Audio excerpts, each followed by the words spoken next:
तो यहाँ पर चाइना जो है उसने अपनी स्ट्रेटेजी यहाँ पर बताई है कि वो कैसे सुपर पावर बनेगा। आने वाले 5 या 6 साल में चाइना कैसे सुपर पावर बनेगा, तो उसने अपनी स्ट्रेटेजी जो यहाँ पर शेयर की है। अभी जो स्ट्रेटेजी उसने शेयर की है इससे तो पूरा लग रहा है कि हाँ वो सुपर पावर बन सकता है। मतलब बहुत एक रिजिड और बहुत ही सख्त यहाँ पर पॉलिसी हमें देखने को मिल रही है। प्लस उसी के साथ साथ यहाँ पर अगर आपको मेंस में इंडियन पॉइंट ऑफ व्यू से ही पूछा जाता है तो आप यहाँ पर सजेशन में ये भी लिख सकते हो कि हाँ इंडिया भी ये सब कुछ कर सकता है, जिससे कि इंडिया भी एक सुपर पावर की राह पर बढ़ सकता है। तो काफ़ी इंपॉर्टेंट है ये, अगर हम एग्जाम पर्सपेक्टिव से भी देखते हैं और हम इन जनरल अवेयरनेस पर्सपेक्टिव से भी देखते हैं, क्योंकि हर इंडियन को पता रहना चाहिए कि चाइना क्या अपनाने की कोशिश कर रहा है।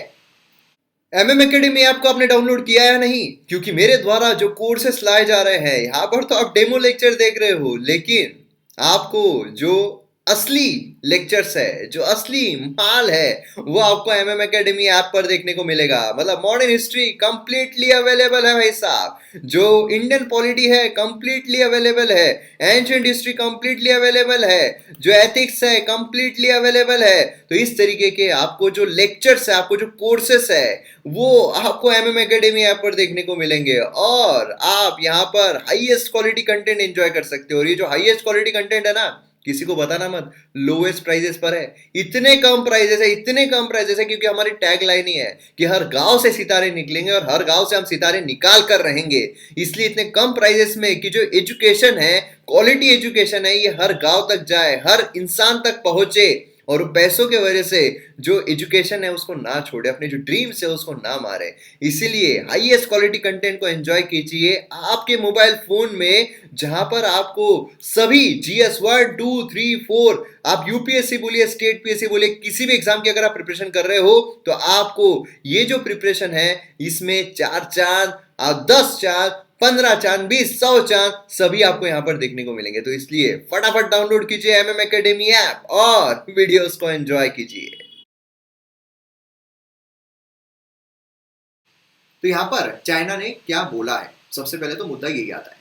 देखिए यहाँ पर मीटिंग जो है China national people's congress, unicameral legislature और Chinese people's political consultative conference, एक ब्रॉड पॉलिटिकल एडवाइजरी बॉडी है ना। इन्होंने यहाँ पर आप देखोगे तो यहाँ पर बोला गया है कि यूएसए जो है वो यहाँ पर क्या कर रहा है, यूएसए जो है वो चाइना के बीच में टांग अड़ा रहा है ना।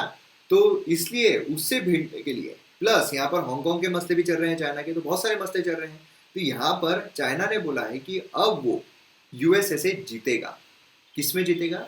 Economic, technological and strategic competition. अब यहाँ पर आप सोचिए, इकोनॉमिक कंपटीशन में भी जीतेगा, मतलब इकोनॉमिक सुपर पावर भी बनेगा, टेक्नोलॉजिकल पावर भी बनेगा एंड स्ट्रेटेजिक कंपटीशन जो है उसमें भी जीतेगा। मतलब चारों खाने चित कर देगा किसको? यूएसए को। उन्होंने यहाँ पर अपना प्लान जो है वो अनवील किया है कि कैसे हम यहाँ पर चाइना को ट्रांसफॉर्म करेंगे इनटू मैन्युफैक्चरिंग सुपर पावर। मतलब चाइना बोल रहा है तुम निकल रहे हो ना, अलग अलग कंपनी निकल रही है ना हमारे यहाँ से, हम मैन्युफैक्चरिंग सुपर पावर बनेंगे बाय 2025। लेकिन कैसे? हमारा ग्लोबल कॉम्पिटिटिवनेस जो है 8 कोर एरियाज में अपग्रेड करके, मतलब 8 कोर एरियाज जो है वो चाइना ने यहाँ पर निकाले, उसमें हम अपग्रेडेशन करेंगे जिसके थ्रू हम मैन्युफैक्चरिंग सुपर पावर यहाँ पर बन जाएंगे 2025 तक। ठीक है, तो अब यहाँ पर 8 कोर एरियाज कौन से हैं? Rare earth material, rare earth material बहुत इंपॉर्टेंट है ना, चाइना में इसका दबदबा है। Then robotics, then aircraft engine, new energy vehicles, high end medical devices, then major equipments in ship building, aviation, high speed rail, then agriculture machinery and application in Baidu.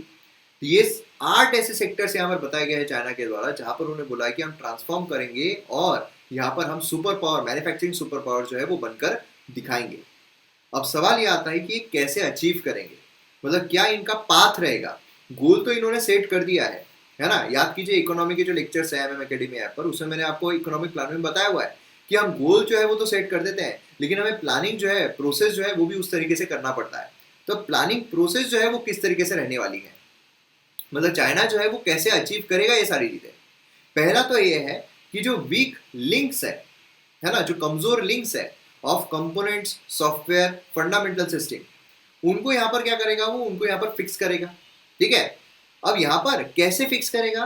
तो जो expenditure है basic research पर है ना, उस पर यहाँ पर बूस्ट करेगा, मतलब जो एक्सपेंडिचर है, जो खर्च है, उसको यहाँ पर बढ़ाएगा। प्लस जो इन्वेस्टमेंट है रिसर्च एंड डेवलपमेंट पर, वो भी यहाँ पर रेस कर देगा। Over the next 5 years। याद कीजिए इकोनॉमिक प्लानिंग चैप्टर जो है बहुत सारे लोग उसको छोड़ देते हैं। इंडियन इकोनॉमी पर रमेश सिंह का जो किताब है उसमें जो 4th चैप्टर है उसमें इकोनॉमिक प्लानिंग उसको बहुत लोग छोड़ देते हैं, लेकिन उसको मैंने कवर किया है, उसमें ये सारी चीजें हमने डिस्कस की हुई है ना। अब यहाँ पर अगर आप देखोगे तो it will try to attract more foreign talent. पहली चीज तो क्या है, पहली चीज तो वो इन्वेस्टमेंट पर जोर दे रहा है कि हम यहाँ पर इन्वेस्टमेंट करेंगे बेसिक रिसर्च पर, डेवलपमेंट पर। देन उसके बाद जो हमारे कमजोर लिंक्स हैं उनको हम यहाँ पर कनेक्ट करेंगे। दूसरी चीज जो उसने यहाँ पर बोली है कि हम यहाँ पर मोर फॉरेन टैलेंट को हम अट्रैक्ट करेंगे, है ना।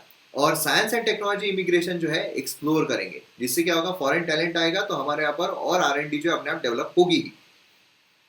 तीसरी चीज जो उसने बोली है value addition in digital economy. Digital economy हम भी यहाँ पर बूस्ट कर रहे हैं, उसमें हम क्या करेंगे, वैल्यू एडिशन करेंगे।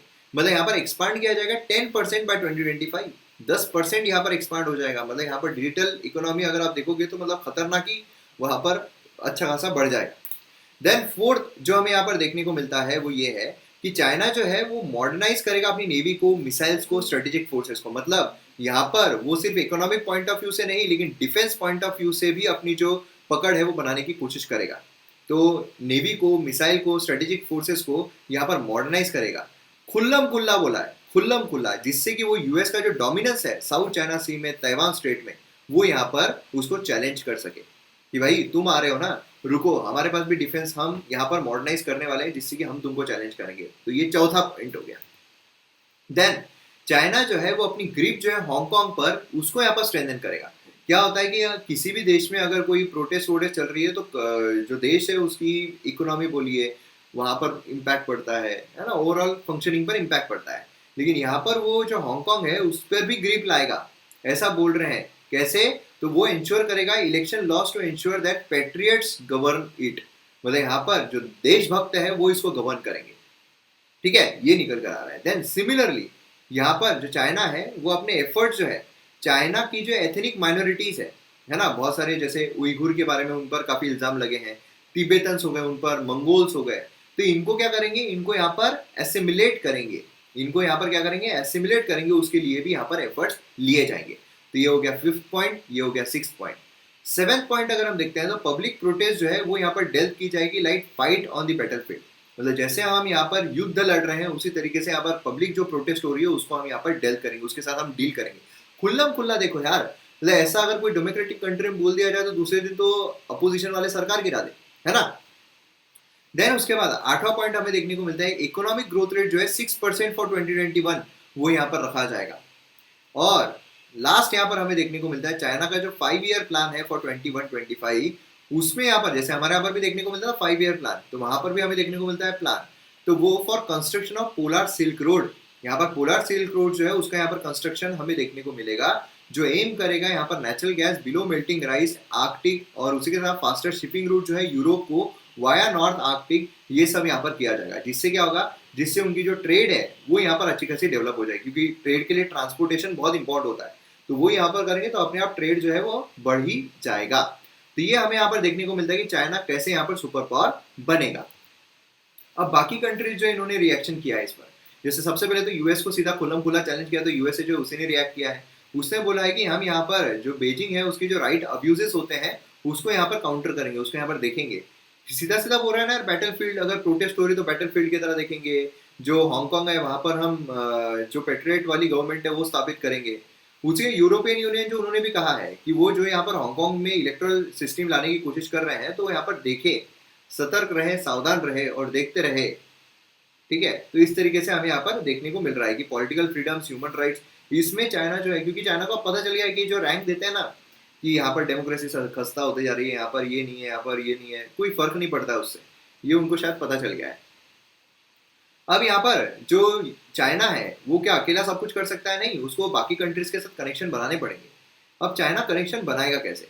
चाइना जो है वो ज्यादा एफर्ट्स अपने लगाएगा इकोनॉमिक पार्टनरशिप जो है EU, Asian, Japan and south Korea के साथ बढ़ाने के लिए, ठीक है। उसने already regional comprehensive economic partnership जो है वो number of Asian countries, ASEAN countries के साथ किया है। कॉम्प्रिहेंसिव अग्रीमेंट जो इन्वेस्टमेंट विद ईयू, ये भी हमें देखने को मिल रहा है। किसी भी कंट्रीज के साथ अगर हमें रिलेशन बढ़ाने हैं तो उसके साथ हमारे इकोनॉमिक रिलेशन बढ़ा दो, अपने आप हमारे रिलेशन अच्छे हो जाएंगे, ठीक है। वो फ्री ट्रेड अग्रीमेंट जो है जापान, साउथ कोरिया उस पर भी काम कर रहा है कि हाँ फ्री ट्रेड एग्रीमेंट हो जाए तो और यहाँ पर जो ट्रेड है बूस्ट हो सकता है। चाइना होप कर रहा है कि यहाँ पर जो टू लूर दीज कंट्रीज, ये जो कंट्रीज है उनको यूएसए से दूर लेकर जाना है मार्केट एक्सेस को ज्यादा देकर। कोई भी कंट्री, जैसे मैंने आपको कहा, कोई भी शत्रु या दोस्त नहीं होता है। जैसे जैसे हमारी जो स्वार्थ है वो अलग बदलते हैं, वैसे वैसे हमारे दोस्त और दुश्मन जो है वो भी बदलते जाते हैं। तो इसीलिए यहाँ पर क्या है, जो अलग अलग कंट्रीज है ये अभी यूएसए के साथ है क्योंकि वहां पर उनको ज्यादा मार्केट एक्सेस मिल रहा है। तो वही चाइना इनको मार्केट एक्सेस देगा और यूएसए से दूर लेकर जाएगा। ये चीज हमें यहाँ पर देखने को मिल रही है। तो अब मैं उम्मीद करता हूँ कि यहाँ पर आपको पूरा सिनारियो समझ में आ गया होगा कि चाइना जो है कैसे सुपर पावर बनने की कोशिश कर रहा है, और उसी के साथ साथ चाइना यहाँ पर कौन कौन से रुख जो है वो अपनाने वाला है, और उसकी आगे की स्ट्रेटेजी जो है वो भी क्या हो सकती है। तो आप मुझे कमेंट सेक्शन में जरूर बताइए कि आपको क्या लगता है कि इंडिया जो है उसका रुख अभी कैसा रहना चाहिए। तो यहाँ पर भी आप बताइए कि आप अगर कहीं एम्बेसडर हो तो आप क्या यहाँ पर सजेस्ट करोगे कि आप चाइना ये सब कर रहा है तो इंडिया ने यहाँ पर क्या किया करना चाहिए, क्या किया जाना चाहिए यहाँ पर। ठीक है, तो यहाँ पर हमारा वीडियो जो है वो खत्म होता है। मैं उम्मीद करता हूँ आपको वीडियो पसंद आया होगा। पसंद आया तो शेयर जरूर कीजिए, और MM Academy ऐप डाउनलोड नहीं किया है तो वो भी कीजिए। मिलते हैं अगले वीडियो में। जय हिंद।